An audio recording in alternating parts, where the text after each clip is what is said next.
హరి ఓం. శ్రీ గురుభ్యో నమః. శ్రీ రమణ సద్గురుదేవాయ నమః.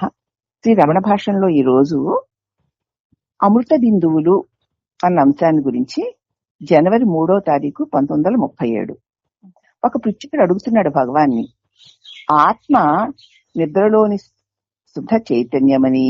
ఇప్పుడు దాకా చెప్పింది అదే కదూ, ఆత్మ నిద్రలో ఉన్న శుద్ధ చైతన్యమే ఆత్మ అంటే నేను నా నిజ స్వరూపమని. సుషుప్తి జాగృతుల అంతరములోని ఆత్మస్థితియే అనుభవ లక్ష్యమని, నిద్రా మెలకువల నడుమ ఉన్నటువంటి అంతరంలో ఉన్నటువంటిదే ఆత్మస్థితి అనుభవ లక్ష్యమని శ్రీ భగవాన్ నిన్న చెప్పారు. దాన్ని మళ్ళీ ఒకసారి వివరించి చెప్పండి భగవాన్ అన్నాడు. ఆత్మ అంటే నిద్రలో ఉన్న శుద్ధమైన చైతన్యమే. అంటే ఆత్మ అంటే నేను కదూ, నేను ఉన్న శుద్ధ చైతన్యాన్ని. మెలకువ నిద్ర, పూర్తి నిద్ర కాక పూర్తి మెలకువ గాక ఆ సంధిలో ఉన్నటువంటి ఆత్మస్థితియే అనుభవం. నీకు ఆత్మానుభవ లక్ష్యం కావాలంటే పూర్తిగా నిద్రలోకి వెళ్లకుండాను, పూర్తిగా మెలకువలోకి రాకుండా ఉన్నటువంటి దాని మీద ధ్యాస పెడుతూ ఉండడమే నీ లక్ష్యం అని నిన్న భగవాన్ చెప్పాడు. దాని గురించి మళ్ళీ ఒకసారి వివరిస్తారా భగవాన్ అని అడిగాడు ఒక ఆయన. అప్పుడు మహర్షి అన్నారు, ఆత్మ నిద్రలోని శుద్ధ చైతన్యమే. నిద్రపోతే నీ నిద్రలో ఏదుందో అదే నీ స్వరూపం. నిద్రలో ఏదుందో తెలియదు, కటికి చీకటి అంటానంతే. కానీ కటికి చీకటిని ప్రకాశింప చేస్తూ ఉన్నటువంటి శుద్ధ ప్రకాశాన్ని నేను అని నీకు తెలియడం, లేకపోతే నాకు కటికి చీకటి అండి ఏమీ లేదండి అని ఎలా అంటావు? అలా అన్న వెంటనే మళ్ళీ అలా అన్న వెంటనే ఏమంటావంటే చాలా ఆనందంగా ఉన్నాను అంటావు. ఇది కటికి చీకటి అనేవాడెవడు? చాలా ఆనందంగా ఉన్నాను అని ఎవడంటున్నాడు? ఒక్కడే.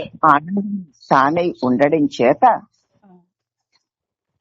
ఆనందమనీను, అక్కడ ఏమీ లేకపోవడం చేత కదా చీకటము దేనికి తెలుస్తోందో అదే నీ స్వరూపం. ఆత్మ నిద్రలోని శుద్ధ చైతన్యం. అది సుప్తి జాగ్రత్తల అంతరంలో ఇది లేకుండానే నేనుగా పరిణమింపటి. ఇది అది అన్న ఒకరు ఉండవు. నిద్రలో నుంచి మెలకువలోకి వస్తున్న సమయంలో నేను ఇది, నేను వాణిని, నేను రంగమ్మని, నేను ఎల్లమ్మని అన్న ఉండవు. ఇది అన్నది ఏది ఉండదు. అటువంటి నేనుగా ఉంటుంది. ఏది తగిలించుకొని తానుగానే ఉన్న నేనుగా ఉంటుంది. మెలకువలో అది నేను ఇది, నేను అది అంటూ రెండుగా గోచరిస్తుంది. నేను అంటావు, వాణిని అంటావు. నేను వాణిని అంటావు మెలకువలో. నిద్రకి మెలుకుకి మధ్యలో నేను వాణిని అని అనవు, నేను అని నేనుగా మాత్రమే ఉంటావు. మెలకు వచ్చేసరికి నేనుకి ఇదం ఇది అన్నది కలుగుతుంది. అప్పుడు రెండుగా గోచరిస్తుంది. నేనును ఇదిను రెండుగా గోచరిస్తుంది. వ్యక్తి అనుభవం అహం మూలకంగానే కాబట్టి అతడు పైన సూచించిన మార్గాలలోనే వ్యక్తి యొక్క అనుభవము అహం నేను అన్న దాని వల్లనే కనుక అతడు పైన సూచించిన మార్గంలోనే దశాంతరం అంటే అహం మూలంగానే అనుభవాన్ని పొందవలసింది. నేనే వ్యక్తికి మూలం, నేనే గనక అతడు దాని ఆ అహం మూలకంగానే అనుభవాన్ని పొందాలి. నేనే కదా ఇప్పుడు మనకు ఉన్నది. నేను వల్లనే తన స్వరూప అనుభవాన్ని తాను పొందవలసి ఉన్నది. అలా కాకపోతే నిద్రాస్థితిలోని అనుభవం వానికి కొరగాకుండా పోతుంది. ఇప్పుడు మనకు నిద్రాస్థితిలోని మన అనుభవం కొరగాకుండా పోతుంది. మరి అహం తెలియగానే ఆధారం కూడా తెలుస్తుంది. నేను అన్నది నీకు నీ స్పృహలో ఉంటే అది నీకు నీ ఆధారం ఏదో అది కూడా నీకు తెలుస్తుంది. ఆ స్పృహలో లేకపోవడం చేత నీకు ఆధారం తెలియడం లేదు. ఆ స్పృహయే నిన్ను నీ గమ్యానికి చేరుస్తుంది. నిద్రనేమో అజ్ఞానం అంటారు, కానీ అది పొరపాటు. నిద్ర అజ్ఞానం కాదు, అది పొరపాటు. జాగ్రత్త స్థితిలోని మిథ్యాజ్ఞానమే.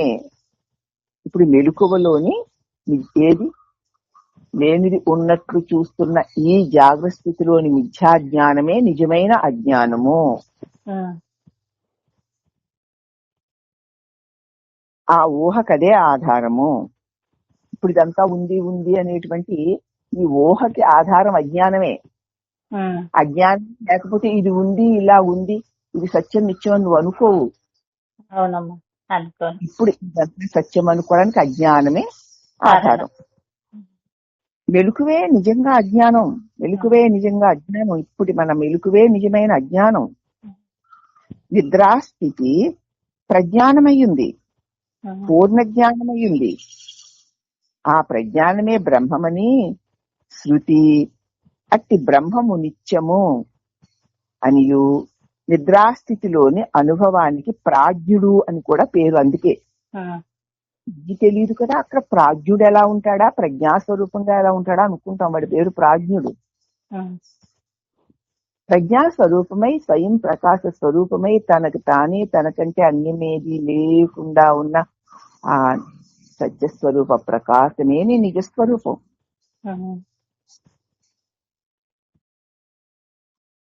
మూడు అవస్థల్లోనూ ఆ ప్రజ్ఞాస్వరూపమైనటువంటి వాడు అతడు ప్రజ్ఞానమయ్యే ఉన్నాడు. కళ వచ్చినప్పుడు కూడా నువ్వు ప్రజ్ఞానమయ్యే ఉన్నావు, ప్రకాశిస్తూ ఉన్నావు. అలాగే మెలకు వచ్చినప్పుడు కూడా నువ్వు ప్రజ్ఞానమే అయి ఉన్నావు, ప్రకాశిస్తూ ఉన్నావు. నీ ప్రజ్ఞాన స్వరూప ప్రకాశములోనే ఏమీ లేని నిద్ర, ఏదో ఉన్న కళ, ఇది సత్యం అన్నటువంటి మెలకువ. మూడిని ప్రకాశింప చేస్తున్న ప్రాజ్ఞుడే నీ నిజస్వరూపము.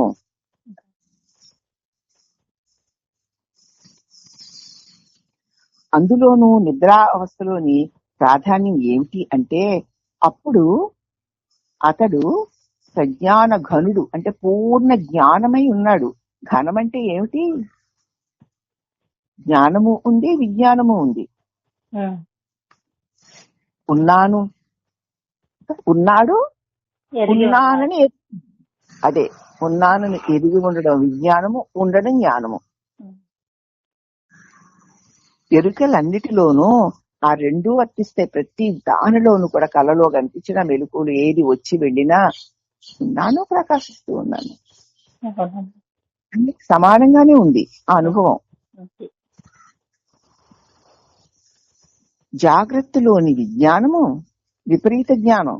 ఇప్పుడు మనకి రకరకాలుగా బోళ్ళు తెలుస్తున్నాయి చూడు, ఇది విపరీత జ్ఞానం, నిజమైన జ్ఞానం కాదు. తగిలించుకుని రకరకాలుగా ఊహించుకు చూస్తున్న జ్ఞానం ఇది.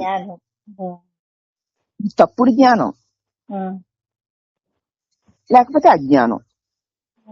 ఇది ఎప్పుడు వ్యక్తిని వెన్నంటే ఉంటుంది. ఈ అజ్ఞానం వెనకాల తప్పకుండా ఉంటుంది వ్యక్తిని. నేను అన్న ప్రత్యేక వ్యక్తిని వెన్నంటే ఉంటుంది ఈ అజ్ఞానం, ఈ తప్పుడు జ్ఞానం, ఈ విపరీత జ్ఞానం. అది విశిష్ట జ్ఞానం అయినప్పుడు బ్రహ్మమవుతుంది. విశిష్ట జ్ఞానం అయినప్పుడు బ్రహ్మమైపోతుంది. అంటే ఏమిటి? అజ్ఞానం ఇది నా చేత తెలియబడేదే తప్ప, కలిగి తొలిగేదే తప్ప, ఇది సత్యము కాదు, నేనే సత్యమును అన్న జ్ఞానమే విస్పష్టమైన జ్ఞానం. తన్ను తాన్ని తన స్వరూపము నెరిగి ఉండు జ్ఞానమే విస్పష్టమైన జ్ఞానము. అదే బ్రహ్మం. నిద్రలో వలె విపరీత జ్ఞానము పూర్తిగా నష్టమైపోయినప్పుడు, నిద్రలో లాగా ఏమీ లేదుగా నిద్రలో, అలాగే మెలకువలో కూడా ఈ అది ఇది ఇలాగలాగన్నటువంటి భావాలన్నీ నష్టమైపోయినప్పుడు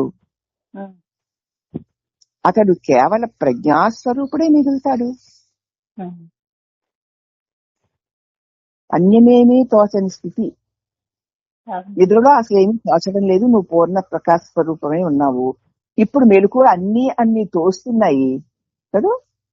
అప్పుడు నీ చేత తెలియబడే వాటిలో కలియబడిపోవడం అజ్ఞానము, ఇవి అలా కనిపించుటే కాసేపు ఉన్నట్టుండుటే గాని అవి ఏది నేను కాదు, అవి వచ్చిపోయేవి అని తన స్వరూపముని క్షణము కూడా మరవకుండా ఉన్నటువంటి జ్ఞానమే విస్పష్ట జ్ఞానం. అదే బ్రహ్మము. నిద్రలో వలె ఈ విపరీత జ్ఞానం పూర్తిగా పోతే, నిద్రలో విపరీత జ్ఞానాలు ఏమీ లేవు కదా, మెలకువలో కూడా ఈ విపరీత జ్ఞానాలన్నీ పోతే అతడు కేవల ప్రజ్ఞానంగా మిగులుతాడు. అంటే విపరీతంగా రకరకాలుగా కనపడే వాటి పట్ల ఏ ప్రత్యేక ధ్యాస లేకుండా ఉండడం. ప్రజ్ఞాన ఘనము అంటే అది. కాబట్టి ప్రజ్ఞాన, విజ్ఞాన, అజ్ఞాన, సంజ్ఞాన ఇవన్నీ ఆ బ్రహ్మమునకు పేర్లని ఐతరేయోపనిషత్తు చెప్తోంది. ఆ బ్రహ్మానికే ప్రజ్ఞానమని, విజ్ఞానమని, అజ్ఞానమని, సంజ్ఞానమని ఇన్ని పేర్లు దానికే. అతడు కేవలము జ్ఞానం కదా. అనుభవానికి వచ్చేది ఎలాగా అంటే, అనుభవం విజ్ఞాన మూలకంగా. అనుభవాలన్నవి ఉండవు స్వరూపంలో. ఎందుకంటే వేరే ఒక విషయం ఉంటే దాని నువ్వు పొందితే కలిగేది అనుభవం. కాబట్టి ఆ అనుభవం అనేది విజ్ఞాన మూలం. అందువల్ల ప్రజ్ఞాన ఘనమని అనుభవంలో తెలియవలను అంటే సుషుప్తి జాగ్రత్తల అంతరంలోని శుద్ధ అహమును చక్కగా అవలంబించు. పూర్తి నిద్ర కాక పూర్తి మెలకుగా ఉన్నటువంటి కాకుండా ఉన్న స్థితిలో సదా ఉంటూ మెలకువలో నిద్రలో ఉన్నటువంటి నీ సుఖ అనుభవాన్ని, మెలకువలో ఉన్న జ్ఞానాన్ని, అంతే. మెలకువలో ఉన్న విపరీత జ్ఞానాన్ని వదిలేయి జ్ఞానాన్ని పట్టుకో. నిద్రలో ఉన్నటువంటి ఏమీ లేదు అన్న దానిని వదిలేయి ఆ ఏమీ లేదని తెలుసుకునే దాన్ని పట్టుకో. అప్పుడు అది నిద్ర కాదు, ఇటు అన్నాయన్న మెలకువ కాదు. నిద్రానుభవాన్ని పట్టుకో.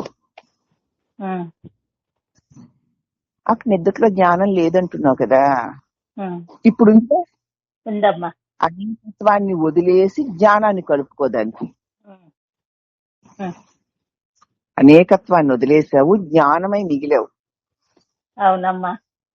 నిద్రలో ఆ చీకటిని వదిలేసావు, జ్ఞానమై మిగిలావు.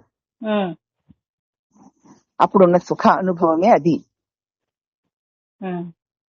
దానిని సదా సదా అవలంబించి ఉండు.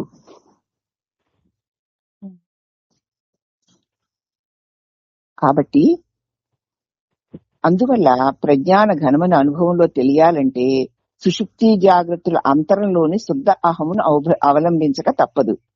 మెలకువలోని అహము కలుషితం అని తెలిసింది కదా నీకు, కల్పనలు మాయా. అంచేత పై అనుభవానికి అది తోడ్పడదు. ఈ మెలకువలోని నేను కదూ, ఆ నిజస్వరూప అనుభవానికి అది ఉపయోగపడదు, కలుషితమైపోయింది. దశాంతరం అంటే అహం లేక శుద్ధ అహం. ప్రయోజనం విధానం. శుద్ధ అహమును సాగించుకునేది ఎలాగా అంటే విజ్ఞాన కోసే విలసత్య జస్రం అంటుంది వివేక చూడమని. అంటే త్రిపురా రహస్యం మొదలైన ఇతర కృతుల్లో కూడా 2 సంకల్పాల మధ్య కాలమును శుద్ధ అహం తెలియబడుతుంది అంటారు.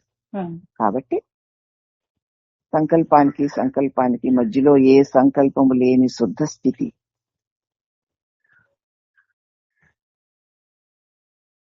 అని చెప్తారు. కాబట్టి అది అవలంబన చేసుకుంటూ ప్రజ్ఞాన ఘనాన్ని లక్ష్యంగా ఉంచుకోవాలి. లక్ష్యంగా ఉంచుకుంటే నేను ప్రజ్ఞాన ఘనుడుని అనుకోమని కాదు. నిద్రా సుఖాన్ని మెలకువని కలిగి ఉండాలి.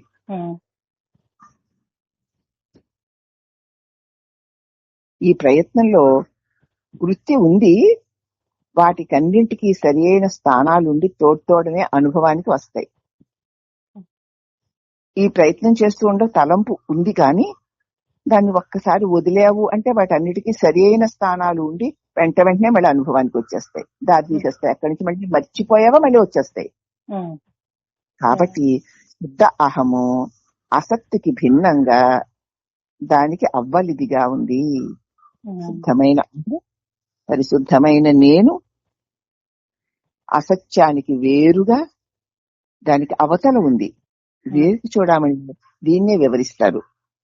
అక్కడ అసత్ అంటే మెలకువలోని కలుషితమైన అహము, అసద్విలక్షణం అంటే మెలకువలోని కలుషితమైన అహం అన్నమాట. అసత్తు అంటే ఇప్పుడు మెలకువలోని మన నేను, అది అసద్విలక్షణం అంటే సత్ నిద్రలోని ఆత్మ. ఇప్పుడు చెప్పాం కదా, నిద్రలోని ఆత్మ. బ్రహ్మము అసద్విలక్షణం అని వర్ణిస్తారు. అంటే రెండిటి అర్థం ఒకటే. అతడే శేష సాక్షి, సర్వమును చూచువాడు. అతడే నిదురలోని సత్స్వరూపము, నిదురలోని నేను అన్న భావనే లేని స్వస్థితి, అదే ఆత్మ. అలాగే మెలకువలోని ఈ కలుషితమైన అహం భావము కాకుండా అహం అన్న భావన లేకుండా ఉన్న స్వస్థితి, తలంపు లేని స్థితి. మెలకువలో అహం భావన లేకుండా ఉన్నది, నిధులలో కూడా అహం భావన లేనిదే ఏదైతే ఉన్నదో అదే నీ స్వస్థితి. ఈ రెండిటి అర్థము ఒక్కటే.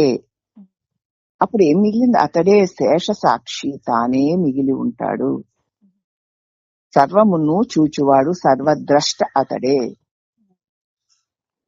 అని సర్వద్రష్టను మనకి స్పష్టంగా తెలియచేశారు. కొంచెం దీనిని విచారణ వివేకము లేని వారు గ్రహించడం కష్టం. మళ్ళీ ఒక్కొక్కసారి శ్రద్ధగా వింటే దీని యొక్క అర్థం మనకు అనుభవం అవుతుంది. నిదురలో ఉన్నటువంటి సుఖ స్వరూపము, మెలకువలో ఉన్నటువంటి అన్నిటినీ తెలుసుకోవడం మానేసి తెలుసుకోవడానికి ఉన్న తెలివి, తెలుసుకునే వాటి మీద పెట్టకుండా ఉన్న తెలివిను, నిద్రలోని సుఖస్వరూపపు గుర్తును కలిగి ఉన్నప్పుడు ఏముంది?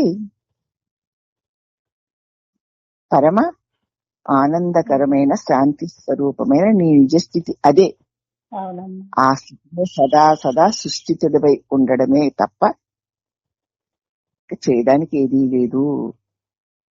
అదే నీ స్వస్థితి అని స్పష్టంగా తెలియజేసినటువంటి శ్రీ రమణ భగవానుడికి అనేక కృతజ్ఞత అంజలు సమర్పిస్తూ హరి ఓం నమః. సరేనమ్మా.